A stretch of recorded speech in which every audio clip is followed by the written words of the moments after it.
함께 말씀 보겠습니다. 요한복음 6장 51절 말씀입니다. 요한복음 6장 51절 말씀 우리 함께 읽겠습니다.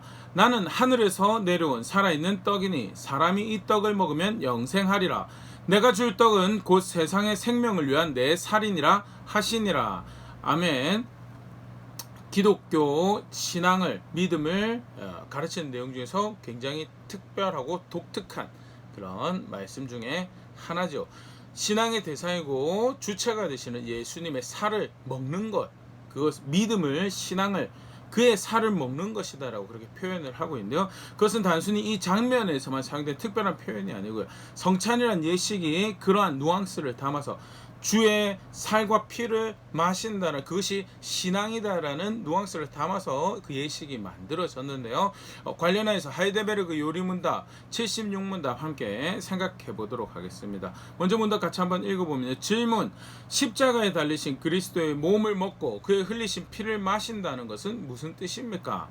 답: 그것은 믿는 마음으로 그리스도의 모든 고난과 죽음을 받아들이고 이로써 죄 사함과 영원한 생명을 얻는 것이며 나아가서 그리스도 안에 또한 우리 안에 거하신 성령으로 말미암아 우리가 그리스도의 거룩한 몸에 더욱더 연합됨을 의미합니다. 비록 그리스도는 하늘에 계시고 우리는 땅에 있다 할지라도 우리는 그의 살 중에 살이요 그의 뼈 중에 뼈이며 마치 우리의 몸의 지체들이 한 영혼에 의해 살고 다스림을 받는 것처럼 우리도 한 성령에 의해서 영원히 살고 다스림을 받습니다. 그의 살을 먹고 그의 피를 마신다라고 할 때 묘사되어지는 또 강조되어지는 신앙의 누앙스에 대해 성경이 가르치는 바를 간략하게 요약하고 소개하고 있는데요. 오늘은 그런 표현으로 예수님의 살과 피를 먹고 마시는 것으로 가르쳐지는 기독교 신앙의 모습에 대해서 특별히 하나님께서 예수님을 통해서도 그렇게 가르치시고요. 사도들 또한 그게 신앙이다라고 확인되어지는 굉장히 사실은 어떻게 보면 괴랄한 그런 표현이죠. 주의 살을 먹고 피를 마신다. 하지만 중요한 그 신앙의 누앙스를 담아내는 표현으로 그러면 그걸로 표현되어지는 가르쳐지는 신앙의 모습이 무엇인가? 특별히 성찬과 관련해서 우리가 성찬에 참여함으로써 그의 살을 먹고 그의 피를 마시는 그렇게 그를 믿는 성도가 되었다고 할 때 우리가 가져야 될 믿음의 모습이 무엇인가에 대해서 다시 한번 생각해 보도록 하겠습니다. 사실 이제 이 표현과 관련해서 요한복음 6장이 굉장히 이렇게 많은 이해를 이 표현이 담고 있는 많은 이해를 가르쳐 주고 있는데요. 요한복음 6장 53절 먼저 보면요. 예수께서 이르시되 내가 진실로 진실로 너에게 이르노니 인자의 살을 먹지 아니하고 인자의 피를 마시지 아니하면 너희 속에 생명이 없느니라. 예수님의 살을 먹고 예수님의 피를 마셔야 되는 이유는 그렇지 않으면 우리에게 생명이 없다라는 것. 먼저 우리가 생각해 볼 수 있는 먹고 마시는 것으로 묘사되어지는 기독교 신앙은요. 생명의 근원이 생명의 자원이 스스로에게 없다라는 것. 영원한 하나님 나라에 대한 자원이 그 영원한 생명을 향한 자원이 내게 사람에게 우리에게 없다라는 것을 1차적으로 보여주고 있다. 그래서 예수님의 살과 피를 먹는 것 외에는 생명을 얻을 방법이 없다라는 것. 사실 사람이 스스로가 뭔가를 할 수 있는 것을 생각을 많이 하죠. 그렇게 실제로 노력을 하고요. 성경 분명히 가르치고 있습니다. 로마서 1장 22절 23절 스스로 지혜 있다나 어리석게 되어 썩어지지 않으나 하나님의 영광을 썩어질 사람과 새와 짐승과 기어다니는 동물 모양과 우상으로 바꾸었느니라 하면서 지혜 있다라고 사람이 선택하고 내가 뭔가를 알고 있다라고 선택하는 길은 도리어 덜 가치 있는 것을 더 가치 있는 것과 바꾸어서 썩어질 선택을 하고 실패할 선택을 만드는 것이 그게 사람의 현 주소고 사람의 모습이다라는 것. 도무지 그래서 생명을 얻을 자원이 스스로에게는 없다라는, 그래서 외부에 있는 것을 취하는 것 말고는 다른 생명을 얻을 길이 없다라는 것이 분명히 소개되어지고 있는 모습이 뭐냐, 그의 살과 피를 먹는다는 신앙에서 우리가 볼 수 있는 모습이다. 로마서 3장 23절 그걸 조금 더 단적으로 이렇게 표현을 하고 있죠. 모든 사람이 죄를 범하였으면 하나님의 영광에 이르지 못하더니, 죄를 범해서 죄 때문에 스스로의 그런 생명을 얻을 수 있는 영원한 생명, 영원한 나라에 향한 그 어떠한 자원도 존재하지 않는다. 그렇기 때문에 외부에 있는 자원을 취해야 된다는 게 두 번째로 주의 살과 피를 먹고 마셔야 된다라는 신앙의 이 모습에서 이제 우리가 볼 수 있는 것. 첫 번째는 생명의 자원이 스스로에게 존재하지 않는다. 나름 그래도 지혜 있는 사람도 있고 똑똑한 사람도 있고 위대한 선생도 있고 선배들도 있고 조상들도 있는데요 라고 말할지 모르겠지만 정작 그 본 모습은 뭐냐, 스스로 지혜 있다 하나 썩어질 것들을 썩지 않을 것과 바꾸는 자리에 있는 것이 사람의 모습이고 처절하리만큼 영원한 생명에선 거리가 멀다라는 것. 그렇기 때문에 두 번째, 철저하게 외부의 자원을 의지하고 의존해야 되는 대상이다라는 거. 갈라디아서 3장 10절 보면요, 무릇 율법 행위에 속한 자들은 저주 아래에 있나니 기록된 바 누구든지 율법책에 기록된 대로 모든 일을 항상 행하지 아니하는 자는 저주 아래에 있는 자라 하였습니다. 아무리 우리가 그렇게 자원이 없다 하더라도 꾸준히 열심히 무언가를 하다 보면 그래도 얻어내는 것이 있지 않을까요? 조금 더 그 영원한 날에 가까이 갈 수 있지, 스스로 힘으로 뭔가를 세워 볼 수 있지 않을까요? 라고 실제로 세상사에서는 꾸준히 뭔가를 한다는 거 나쁜 모습이 아니죠. 도덕적인 모습이고요. 아주 우수한 도덕성을 가진 모습이죠. 그런데 영원한 나라와 영원한 생명과 관련하여서 실제로 그것이 가치를 가질 수 있는가라고 했을 때 우리의 행동으로, 우리의 수고로 만들어낸다는 것이 모든 일에 항상 선하지 않기 때문에 이미 실제로 그런 자세를 가지고 영원한 나라, 영원한 생명에 접근하는 것, 이미 벌받을 자리에 있다라는 것과 마찬가지, 저주받을 자리에 있다라는 것, 성경 그렇게 표현을 하고 있고, 그래서 철저하게 외부의 자원을 의존해야 하고 의지해야 될 수밖에 없는 상태를 먼저 보여주죠. 그리고 나서 누가 그 살이고 누가 더 그 떡이고 그 생명을 줄 수 있는 살과 피가 되는가라고 했을 때 요한복음 6장 35절, 예수께서 이르시되 나는 생명의 떡이니 내게 오는 자는 결코 줄이지 아니할 터요 나를 믿는 자는 영원히 목마르지 아니하리로다. 예수님이 바로 그 생명을 주시는 생명의 근원이다라는 것이, 주의 살과 피를 먹어야 된다라는 그 신앙에서, 믿음에서 분명히 다시 한번 더 확인되어지는 모습이죠. 예수님이 그 생명의 떡이다, 생명의 자원이고 생명의 근원이다라는 것.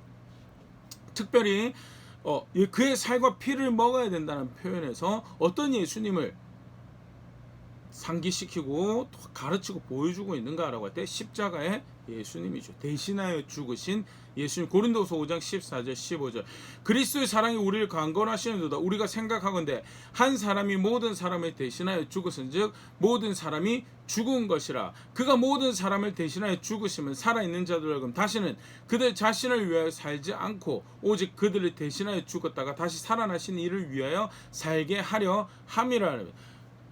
대신하여 죽으신, 그래서 대신하여 살이 찢기시고 대신하여 피를 흘리신 그 예수님을 믿고 그 예수님을 의지하는 것 말고는 다른 생명을 얻을 길이 없다라는 것을 분명히 가르쳐주고 또 보여주고 있는 신앙이 뭔가, 그의 살과 피를 먹어야 된다라는 신앙이고 가르침이고요. 더불어서 성찬이라는 예식을 할 때 내가 그의 살과 피를, 상징적이죠. 비록 상징적이지만 내가 그의 살과 피가 내 생명이 되는 것을 압니다라는 그 예식에 참여해서 우리가 고백해야 돼. 또 우리가 점검해야 돼. 가지고 있어야 돼. 나의 신앙의 모습이 뭔가라고 했을 때 나는 스스로 생명 얻을 자원이 없는 사람입니다. 그러나 예수 그리스도가 내 생명이 되시고 특별히 대신하여 죽으신 그가 내 생명이 됩니다라는 것을 고백하는 자리가 성찬의 자리고요. 그게 기독교 믿음이다라는 거죠. 더불어서 사실 이제 또 먹고 마신다라는, 그의 살과 피를 먹고 마신다는 표현이 또한 도드라지게 보여주는 또 신앙의 중요한 모습이죠. 그것은 먹고 마신다는 표현이 일상을 나타내는 표현이었다는 거예요. 대표적으로 그걸 볼 수 있는 장면이요, 누가복음 17장 27절 28절 말씀인데요. 노아가 방주에 들어가던 날까지 사람들이 먹고 마시고 장가들고 시집가더니 홍수가 나서 그들을 다 멸망시켰으며 또 롯의 때와 같으리니 사람들이 먹고 마시고 사고 팔고 심고 집을 짓더니. 사실 다른 본문에 먹고 마신다라는 표현은 즐거움을 표현하고 잔치를 표현하는 그런 표현으로 사용됩니다. 더불어서 향락이나 유흥을 표현하는 그런 표현으로도 먹고 마시고가 사용이 되어집니다. 그런데 또 다른 먹고 마시고가 어떤 표현으로 사용되는 것? 일상을 표현하는, 삶을 영위해가는 일상을 표현하는 모습으로 사용된다는 것. 좀 전에 읽었던 누가복음 17장 27절에서는요. 노아의 때 사람들이 먹고 마시고 장가들고 시집갔다는 절대 그 당시의 모습이 창세기 모습의 죄된 모습을 이야기를 하죠. 그런데 누가복음 17장 27절 모습은 여기서 먹고 마신다라는 표현은 그냥 일상생활을 영위하는, 근데 어떻게 이게 죄된 모습이냐라고 할 때 그 마음이, 그 생각이 생명의 주가 되시는, 세상의 주관자가 되신 하나님께로 떠나와 버린, 그래서 자기의 일상의 마음이 팔려버린 모습을 이제 표현을 하는 것이고요. 먹고 마신다는 표현은 일상의 삶을 영위하는 아주 대표적인 모습으로 사용되어지고 있다는 것. 누가복음 10장 28절에서 마찬가지죠. 롯의 때에도, 소돔과 고모라 멸망당하던 그때에도 마찬가지로 먹고 마시고, 사실 소돔과 고모라 하면 창세기 장면에서 성적으로 굉장히 타락한 모습으로 보이지만 예수님 굳이 그 성적으로 타락한 모습 부각시키지 않으세요. 뭐가 문제였는가? 하나님 상관없이 일상을 살아가는 모든 것이 문제적 모습이다라고 하면서 그때 사용하신 표현이 먹고 마시는 것. 먹고 마시는 것은 일상을 표현하는 아주 대표적인 표현으로 사용되어지기 때문에 예수님의 살과 피를 먹고 마시는 것이 그를 믿는 것이다라고 할 때 그 믿음은요, 단회적 사건으로 믿음이 아니야. 내가 몇 날 며칠 몇 시에 영접기도고 몇 날 며칠 몇 시에 예수님 믿는다라고 고백해봤었다라는 과거형 또는 단회적 사건으로 그게 예수님을 향한 신앙이다라고 착각하고 또 스스로를 속이는, 그건 성경적이지 않다라는 것. 그의 살을 먹고 그의 살을, 그 피를 마신다라는 것은요, 일상이 그를 의지하고 그에게 의존하는, 생명의 떡이신 그를 의존하는 자리에 있어야 되는 것이 그게 기독교 신앙인 것을 잘 보여주는 표현이죠. 매일매일의 삶이, 매일매일의 일상이 예수님을 의지하는 자리에 있어야 돼. 그가 유일한 길이 되신다라는, 요한복음 14장 6절, 예수께서 이르시되 내가 곧 길이요 진리요 생명이니 나로 말미암지 않고는 아버지께로 올 자가 없느니라. 예수께서 가르치신 것처럼 예수님이 길이신, 그가 걸음 걸으신 것이 유일한 내게 성공이 되고 생명이 되는 길로 그렇게 알고 그의 가르침을 따라서 걸어가는, 그게 그의 살을 먹고 그의 피를 마시는 신앙이다라는. 요한복음 13장 15절, 내가 너에게 행한 것이 너희도 행하게 하려 하여 본을 보였노라. 예수님께서 말씀하시는 대목에서 너희가 나를 주라고 알고 선생이라고 아느냐라고 할 때, 우리가 예수 그리스도를 주라고 고백하고 선생이라고 고백하죠. 그렇다고 한다면 실상 그 의미는 뭐냐? 그의 본을 따라 행하는 것이 그를 주로 알고 그를 선생으로 알고요. 이것은 그의 살을 먹고 그의 피를 마시는 신앙을 보여주는 또 다른 모습이죠. 매일매일의 걸음이 그의 본을 따르는 자리에 있어야 된다라는, 그게 그를 의지하는 거고요. 마주하는 사건의 상황에서 내 경험이 사건과 상황을 해결하는, 우리가 제일 많이 참고하는 기준이 되죠. 내 삶을 걸어가는 걸음을 결정할 때 내가 이렇게 해봤었는데 이게 내가 성공하는 경험이었습니다. 성공하는 선택이었습니다. 또는 다른 사람의 경험들을 통해서, 또는 우리가 학습이나 교육을 통해서 배우는, 책에서 배우는 그런 내용들이 실제 우리 기준들이 되죠. 근데 예수님의 살과 피를 먹고 마신다라는 신앙은요, 그 어떤 학습, 경험, 교육이 기준이 되는 것이 아니고 예수 그리스도를 의지하는 것이, 그의 본을 따라가는 것이, 그의 가르침을 따라가는 것이 예수님을 향한 신앙이 되는 것이, 그게 기독교의 신앙이. 그래서 그 내 살을 먹고 마시라라고, 그거 아니면 생명이 없다라고 가르치셨고요. 실제로 그런 모습을 담아서 예식을 만들어서 모든 예수를 믿는 사람들이 예수님을 기념하는 예식에서 그것을 다시 확인하고, 내가 예수를 믿는다는 고백이 어떤 고백인가, 내 일상이 그를 따른 자리에 있는 걸음이 된다는 것을 확인하는 거죠. 계속해서 매일매일 예수님을 의지하는 삶에 조금 더 생각을 해보면요, 실제로 그의 본을 따른다고 할 때 그것은 또 다른 측면에서 무엇을 의미하는가라고 하면요, 특별히 우리가 지금 본으로 삼는 예수님은 어떤 예수님인가?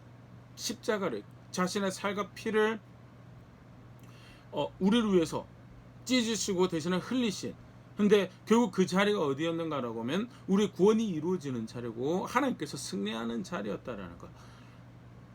십자가는 실상은 사실은 패배하는 자리고 실패하는 자리고 망하는 자리고, 그래서 로마인들에게는 그 당시 기록을 보면 그 십자가형이라는 그 단어를 듣는 것마저도 부당하다라고 표현될 만큼 끔찍한 실패와 멸망의 좌절의 자리가 어디냐, 그게 십자가는. 근데 정작 그 십자가는 성육신안에서 오신 예수님에게는, 우리 신학적으로 그 자리가 승리라고 이야기하지만 육신을 가지신 예수님에게는 망하는 자리였죠. 고린도전서에 그래서 바울이 이렇게 사실 표현하고 있습니다. 고린도전서 1장 22절 24절 유대인은 표적을 구하고 헬라는 지혜를 찾으나 우리는 십자가에 못 박힌 그리스도를 전하니 유대인에게는 거리끼는 것이요 이방인에게는 미련한 것이로되 오직 부르심을 받은 자들에게는 유대인이나 헬라인이나 그리스도는 하나님의 능력이요 하나님의 지혜니라. 신령한 거 영적인 거 구하는 사람에게 못 박혀 죽는 자리요, 그것은 거리끼는 것이 저주받은 자리다. 세상에 성공하는 지혜를 찾는 헬라인 이방인들에게는 거기는 미련한 것이고 어리석은, 어떻게 인생을 지혜롭지 못하게 살아 미련하게 살아서 저 자리까지 이르게 되느냐라는, 얼마나 저주받았으면 저 자리까지 이르게 되느냐는 패배의 자리고 실패의 자리가 십자가의 자리다. 그런데 정작 예수님은 그 자리가 어느 자리였죠? 하나님 말씀을 따라서 순종해서 스스로를 패배시킨 자리고 실패시킨 자리인데, 거기는 그 자리는 구원하는 능력이, 구원하시는 은혜가, 구원하시는 하나님의 지혜가 하나도 가감없이 펼쳐지는 승리하는 자리고 하나님 나라가 펼쳐지는 자리였다라는, 십자가에 예수 그리스도를 그 살과 피를 먹는다는 신앙을 가진 사람은요, 결국 사실 그러한 걸음들을 만들어 내 스스로 볼 때는, 인생사의 눈으로 볼 때는 실패하는 자리인 것 같고 망하는 자리고 패배하는 자리 같은데, 하나님 말씀이 승리를 거두시고 하나님 승리, 사실 그런 신앙을 누가복음에서는 자기를 부인하라고, 자기 십자가를 지고 가라고, 그게 기독교 신앙이다. 똑같은 사실은 모습이 예수님 살과 피를 먹고 마신다라는 것으로 이제 표현이 되고 있는 거죠. 망하는 것 같습니다. 자기를 부인하는 거요. 내가 원하는 것 쫓아가야지 행복이라고 이야기하는 세상에서 살아가고 있는데 자기를 부인하는 거예요. 패배하는 자고 실패한 자고, 그렇게밖에 살 수 없니라고 이야기 듣는 미련한 자리고 어리석은 자리고 저주받은 자리죠. 그런데 하나님 말씀에 의한 패배의 자리고 하나님 말씀에 의한 실패의 자리라면, 그것은 하나님의 능력이, 하나님의 은혜가, 하나님의 승리가, 하나님의 구원이 임하는 자리고, 십자가에 예수 그리스도를 의지한다는 자리는 바로 그런 하나님 말씀에 의해서 스스로를 부인하고 하나님 말씀에 의해서 내가 오늘 죽었다라는 십자가를 메고 가는 자리고요. 예수님의 피와 살을 취한다라는 자리는, 취한다라는 신앙은 바로 그러한 신앙의 이해를 잘 보여주고 있는 모습이다라는, 간략하게 예수님의 피와 살을 취하는 그것으로 묘사되어 가르쳐진 신앙에 대해서 짧게 한번 생각을 해봤는데요. 그 결국 무엇을 이야기하는가라고 할 때 나는 생명이 없습니다. 철저하게 내게는 생명을 얻을 자원이 없습니다. 근원이 내게는 없습니다. 나는 의지해야 되고 의존해야 되는 대상입니다. 그럴 때 누가 의지의 대상이 되고 의존의 대상이 되는 거예요. 예수 그리스도가 바로 그 의지와 의존의 대상이 됩니다라는 것을 고백하는 신앙이 그의 살을, 그의 피를 취하는 신앙이다라는 거죠. 나아가서 그의 살과 피를 취한다라고 했을 때 그것은 단회적 사건이 아니고 매일매일 먹고 마시는 것으로 표현되죠. 매일매일 선택 하나하나, 걸음 하나하나가 그의 본을 따라, 그의 가르침에 따른 자리에 있는 것이 그의 살을 먹고 그의 피를 취한다라고 표현되어지는 신앙의 모습이고요. 그것은 어떤 예식의 느낌이 아니라 실제적으로 그의 본을 따른, 그래서 그가 길이 되십니다라고 하니, 그가 길이 되십니다. 혼란한 세상 가운데 여러 성공의 이익을, 부를 쌓을 수 있는 기회다라고 여러 가지 소리 소문들이 들려지는 시간에 우리가 살고 있죠. 어떻게 그렇게 살고 있습니까? 사실 별별 뉴스가 많더라고요.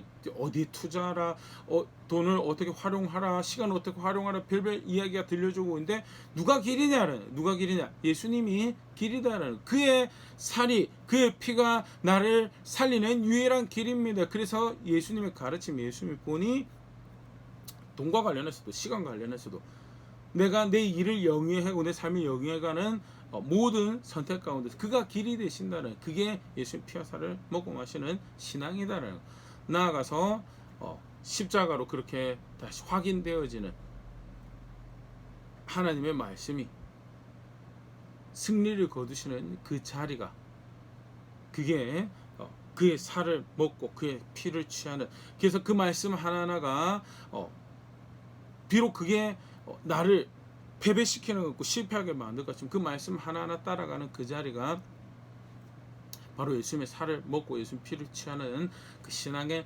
자리가 된다라는 것. 그게 기독교 신앙이고요. 성찬에 참여한다라고 했을 때 실상은 사실은 그런 신앙이 고백되어지는 자리다. 그게 그를 아는 모습이고요. 나아가서 바르게 성찬을 대하는 모습이죠. 그래서 사실 유명한 일화죠.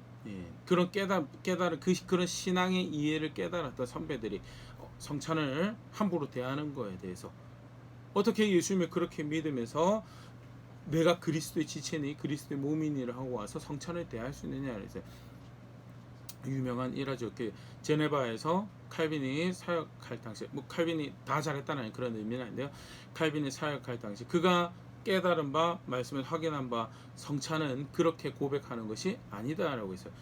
그래서 돈 가지고 첩을 두고 또는 그 돈을 가지고 부당하게 불의를 행하는 사람들이 버젓이 주일러 와서 성찬에 참여한다라고 했을 때 성찬을 자기 두 팔로 끌어안으면서 저들에게 성찬을 나눌 수 없다, 회개하고 예수님 제대로 믿기 전에는 저들에게 성찬을 나눌 수 없다라고 하면서 내 팔을 자르기 전까지 내가 이것을 타협하고 양보하지 못한다라는 그런 이야기를 했다라는 그런 일화도 남겨져 있고요.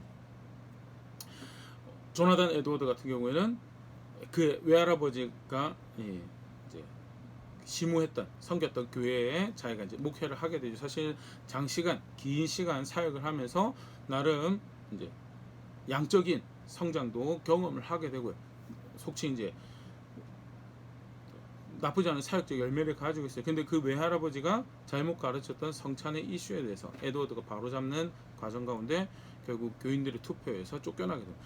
외할아버지가 예수 믿지 않아도 은혜의 수도 혹시 성찬에 참여하다가 예수 그리스도의 복음 깨닫고 성찬에 참여하다가 예수 믿게 될 수도 있으니까 모든 사람이 성찬에 참여할 수 있도록 오픈한 거에 대해서 아니다. 예수님 그런 의도로 주신 것이 아니다. 성찬에 참여하는 사람은 그의 살과 피에 참여하는, 그의 살과 피를 땜으로써 그것이 내 생명이 되고 나아가서 매일매일의 나의 삶이 그에 의해서 결정되어지고 그와 함께하는 그런 걸음들을 내가 걷기 원하고 내가 그런 자입니다라는 고백하는 예식이 성찬이고, 그래서 비록 선대 목사님이지만 잘못 가르치고 우리 그거 그렇게 하는 거 성경적이지 아니다라고 했을 때 사실 교회에서 쫓겨나서 굉장히 어려움을, 이제 육신적 어려움을 많이 겪게 되죠. 그럼에도 불구하고 뭐가 성경적이냐, 그건 타협할 수 없는 거였다라는 선택을 했던 것이 조나단 에드워드가 보여줬던 예고요. 그게 기독교 신앙이다라는 것. 간략하게 오늘 다시 생각을 해봤는데요. 말씀하면서 다시 한번 돌아볼 수 있으면 좋을 것 같습니다. 주의 살을 먹고 그 피를 마시는 것으로 가르쳐진 신앙이 성경에서 가르치고 있는 기독교 신앙이다라는 것. 나는 예수님을 어떻게 알고 믿고 있는가. 매일매일의 걸음에서 나에게는 생명을 얻을 수 있는 자원이 내게는 없습니다. 나는 의지하고 의존해야 되는 존재입니다라는 고백들 바르게 만들어가고 있는. 그래서 예수 그리스도가 내게 허락되어진 생명의 떡입니다. 그의 살과 피가 나의 유일한 생명의 근원입니다라는 고백들이 실제로 만들어져요. 그래서 그의 가르침대로 살아가고 그의 본을 따르려는 고백들이 매일매일 이어져 가고 있는가. 실상은 그것이 이 세상의 눈으로 봤을 때는 내 실패의 자리고 내 패배의 자리고 도무지 미련한 것 같고 도무지 어리석고 거리끼는 것처럼 보여지는데 실상 그것이 하늘 말씀이 승리를 거두신 구원을, 그 은혜를 드러내시는 것이고, 그래서 결과적으로 그것을 흠모하고 사모하는 그런 이해 가운데 걸음걸음 결정하고 만들어 내가 믿는다는 고백을 하는 자리에 있는지 다시 말씀 앞에 돌아볼 수 있으면 좋고, 가르치신 대로 알고 가르치신 대로 믿으며 예수 그리스도가 실제로 제 삶과 우리의 삶에서 우리의 걸음걸음 선택 상황과 사건에서 주인이 되어 결국 교회로 모여진 우리 가운데 예수 그리스도 주라는 고백들을 함께 계속해서 만들어가는 자리에 있는 우리 될 수 있으면 좋을 것 같습니다.